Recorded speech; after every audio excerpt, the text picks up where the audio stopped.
La Sardegna che stiamo per presentarvi è una Sardegna diversa da quella che siamo soliti vedere nella pubblicità o nelle cartoline turistiche. Lontani dalle località più rinomate, vogliamo entrare con voi in una Sardegna più autentica, sconosciuta anche a gran parte dei sardi.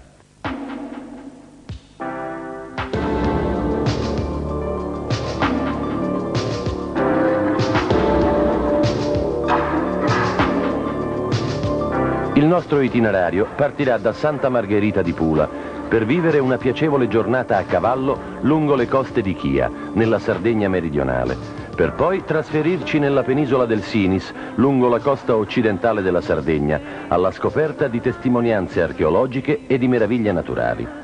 Visiteremo poi il Supramonte di Orgosolo, dove tradizione e suggestione diventano una cosa sola, per giungere fino alla costa orientale della Sardegna, giù nelle cale del Golfo di Orosei.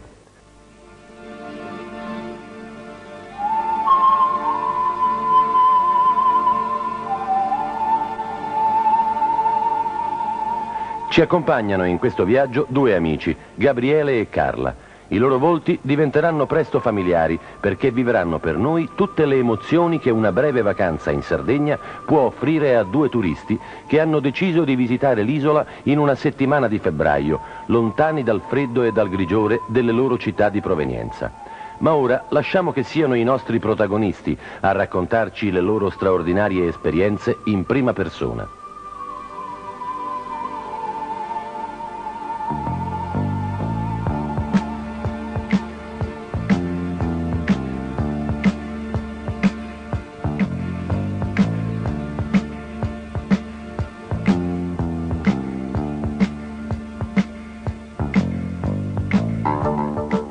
Eccomi con Paolo Baigre, proprietario dei cavalli del maneggio a Santa Margherita di Pula.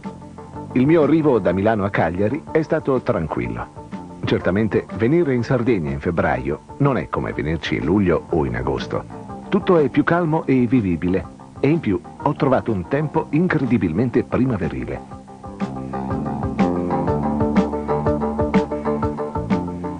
C'è un'altra turista che viene da Torino. Si chiama Carla. Paolo me la presenta. Simpatizziamo subito. Spero di simpatizzare anche con i cavalli.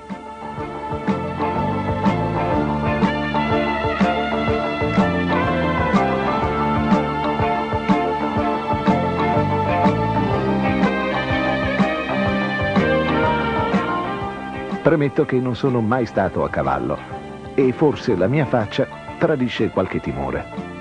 D'altronde, vivere una settimana di bassa stagione in Sardegna significa anche voler provare sensazioni nuove, diverse. E per me, che passo tutto il giorno dietro una scrivania nel mio ufficio, sono sicuro che questa settimana sarà densa di emozioni.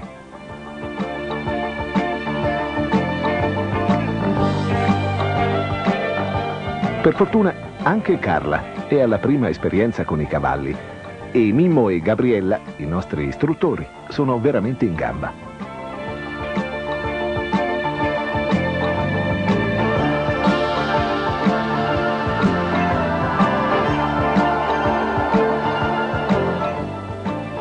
Abbiamo appena imparato a governare i nostri cavalli e già possiamo partire per una passeggiata che ci porterà verso le dune bianchissime di Chia.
È stata una magnifica esperienza.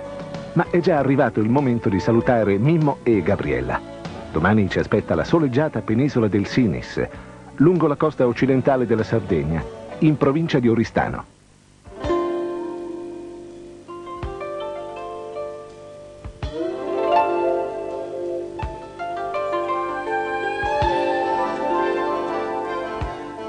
Ora a guidarci sono gli amici dell'organizzazione Sardegna da scoprire, un gruppo di giovani ricchi di esperienza in grado di raccontarci la storia di questi luoghi e di scoprire per noi gli scorci più suggestivi dell'isola.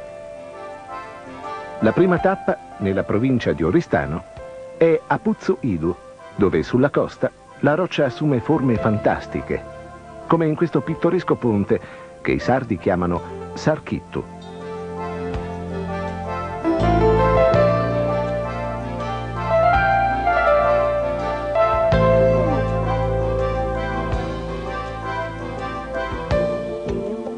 Oggi, nonostante sia il 21 febbraio, la giornata è quasi estiva e offre uno spettacolo di trasparenze incredibili. Lo scenario, però, ci dice Beppe, la nostra guida, è altrettanto incantevole quando le gigantesche onde sollevate dal maestrale si infrangono con violenza su queste rocce bianchissime.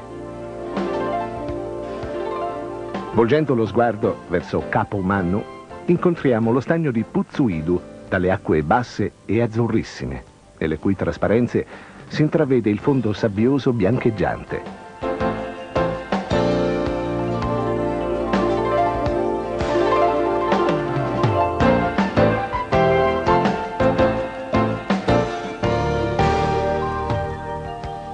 Tutto intorno allo stagno le capanne dei pescatori, costruite con erbe palustri, testimoni di un'attività un tempo fiorente ed oggi affittate ai turisti come residenza estiva. Le stesse capanne le ritroviamo al villaggio dei pescatori di San Giovanni di Sinis, che incontriamo lungo il tragitto che ci porta alle rovine dell'antica Tarros.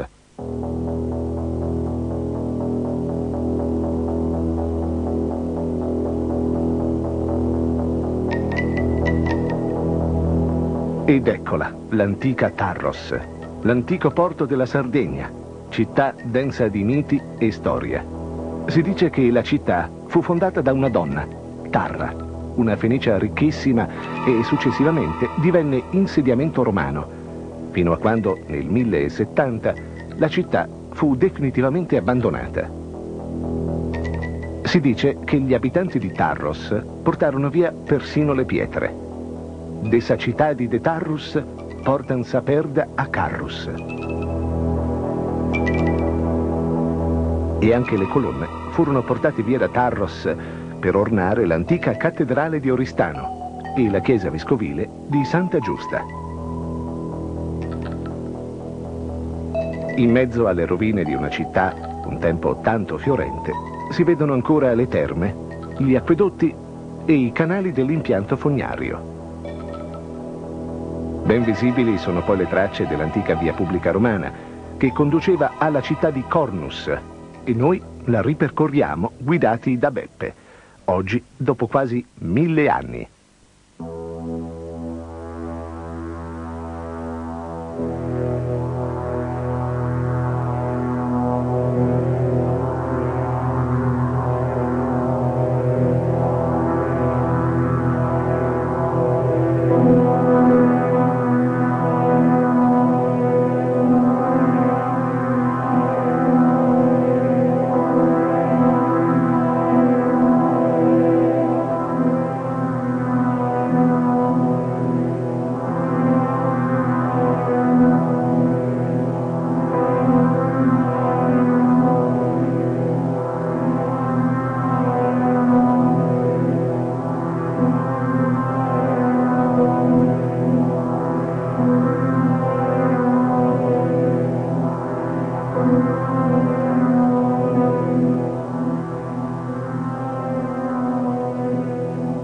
E in mezzo alla necropoli di Cornus, tra questi sarcofagi esposti al vento, al sole e alla pioggia, chiudiamo la nostra giornata nell'Oristanese e salutiamo Beppe, la nostra guida, che domani sarà sostituita da un'altra, alla scoperta delle meraviglie della provincia di Nuoro.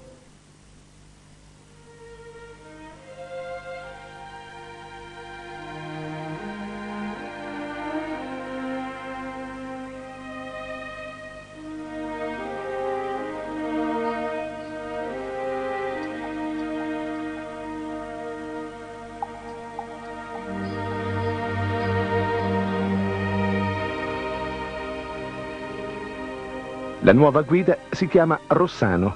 Di buon mattino ci accompagna alle sorgenti carsiche di Suggologone, vicino a Oliena, dove sostiamo per rifornirci di acqua.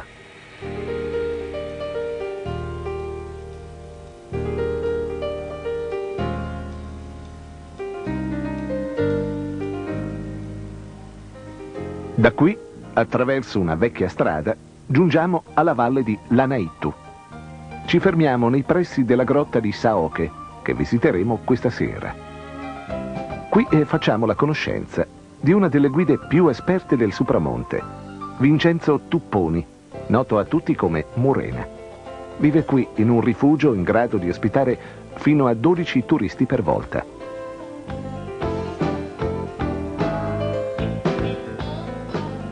La meta principale di oggi è il Monte Tiscali, 518 metri sulla valle di Lanaittu.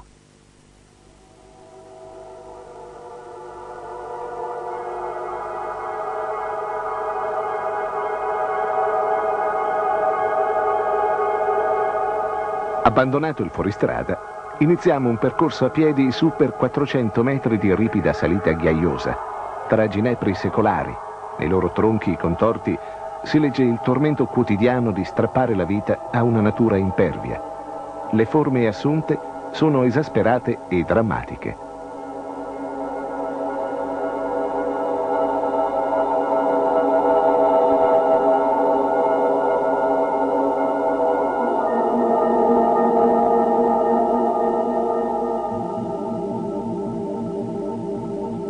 Grazie all'abilità della nostra guida, è facile individuare un passaggio segreto, una profonda spaccatura tra le rocce, larga appena 1 metro, che ci immette su una cresta, dalla quale si domina un panorama imponente.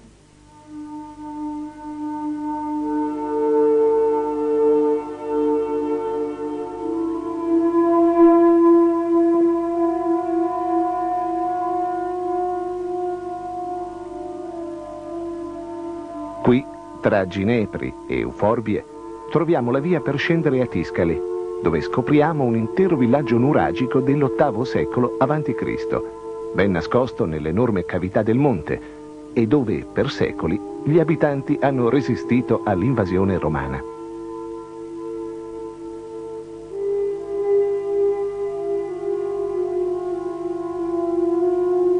Purtroppo, le razzie dei tombaroli hanno lasciato ben poco. Suppellettili, pietre, architravi in ginepro, tutto è stato portato via e distrutto. Ciò che per secoli la natura e gli uomini avevano preservato è stato spazzato via in pochi decenni. Rimangono in questa profonda voragine, circondata da pareti a strapiombo, pochi resti delle abitazioni nuragiche insieme ad alberi di leccio e macchie di lentisco. Ritornando giù al rifugio, tutto è pronto per la visita alla grotta di Saoke, che significa la foce o la voce.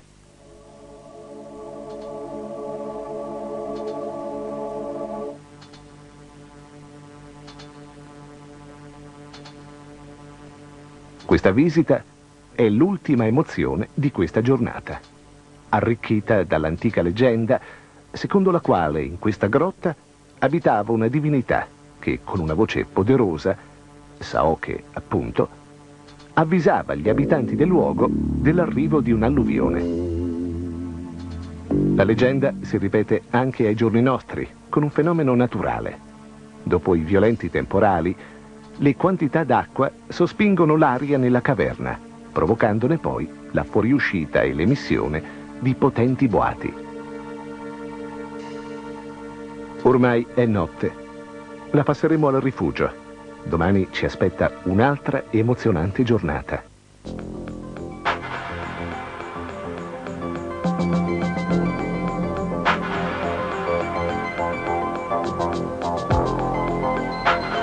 Durante la notte, la brina ha ricoperto strada e campagne di un sottile velo bianco.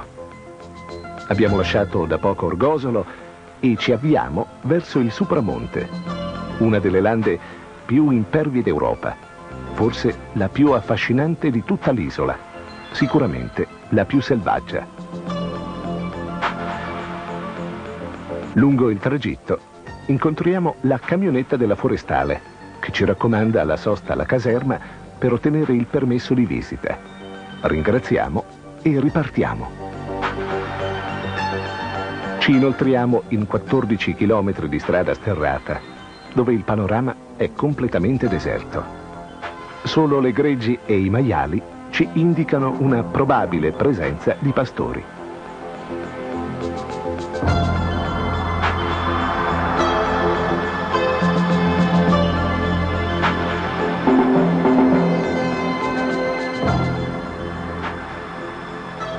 La foresta ora si fa più fitta. Lasciamo le macchine e andiamo a visitare gli ovili dei fratelli Sio, una delle poche famiglie di pastori rimaste in Supramonte. Saleggia cristiana, insulti in messa vita che il tuo rare, chiamate ma fulana, chi lì che il tuo perdono di mandare, resa mi perdona, anda più sperante, monteona, resa mi perdona, anda più sperante, monteona, resa mi perdona. Rimango piacevolmente colpito dall'ospitalità dei due fratelli e dalle sagome caratteristiche degli ovili. Carla invece ha scoperto che sono nati da poco i capretti e non resiste alla tentazione di prenderli in braccio. Intanto gli odori degli arrosti arrivano sino a noi con l'aroma dei tronchi di ginepro. Il pranzo è pronto.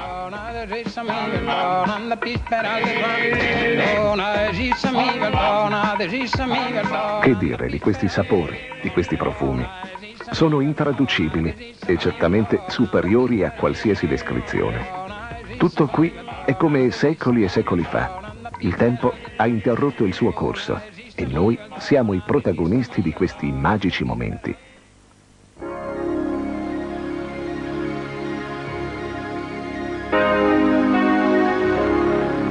Salutiamo i nostri nuovi amici e iniziamo il tragitto che ci porterà fino al nuraghe Mereu.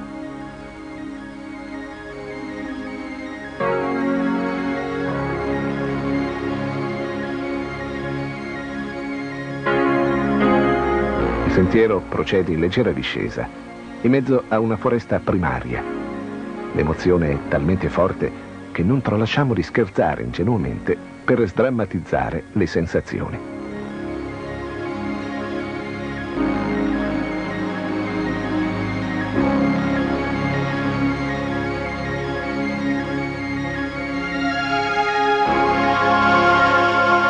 Ed ecco il nuraghe Mereu spiccare per il suo candore oltre i lecci più alti.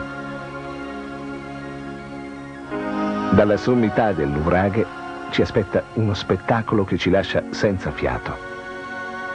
L'intera vallata fino alla gola di Gorropu, la più bella delle montagne sarde. Le sue pareti cadono a strapiombo per 476 metri, erose nei millenni dal fiume Fluminentu.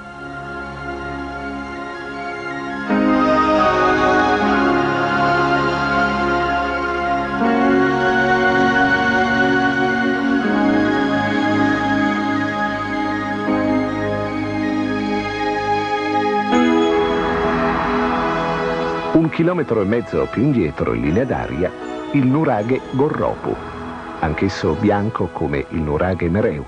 Si confonde con le rocce che lo contornano, ma la sua posizione strategica, nei secoli passati, chiudeva il passaggio alle orde nemiche, conservando la piena integrità del Supramonte alle sue spalle.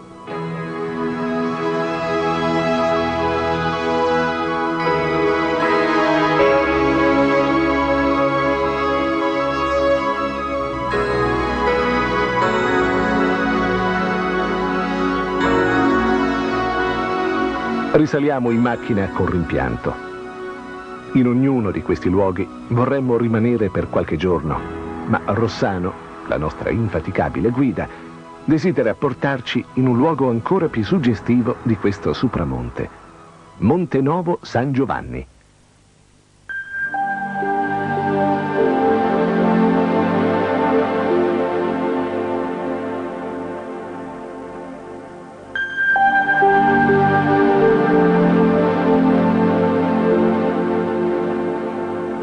Iniziamo la salita di questo grande sasso calcareo, un tempo meta di scambi e commerci per le popolazioni della zona. Ancora oggi questo monte è meta di ricercatori di reperti e di monete antiche.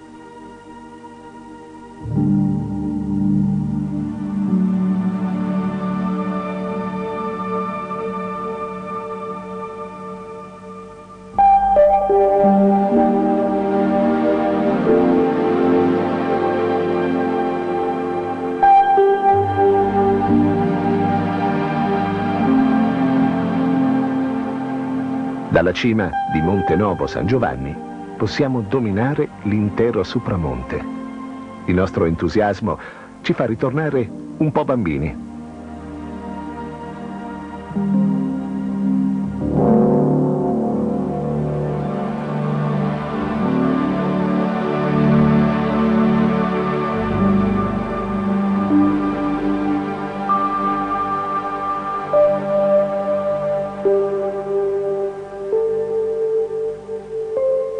Il nostro viaggio è ormai quasi alla fine.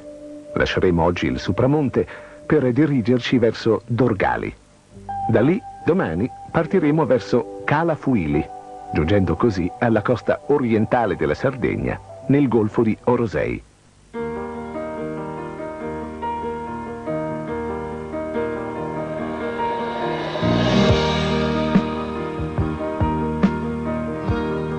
Anche oggi il tempo è splendido.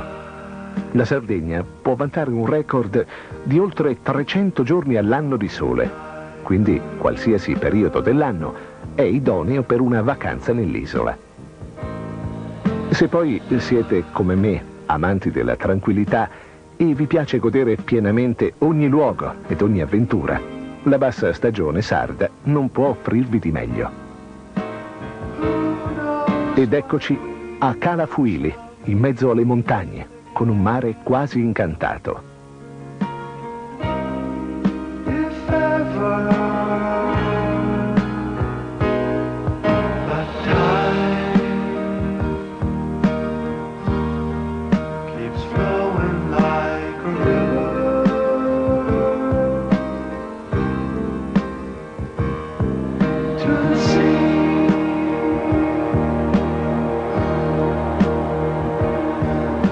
Non c'è nessuno qui, oltre noi. Questo è il grandissimo privilegio di questa stagione. La nostra settimana è finita.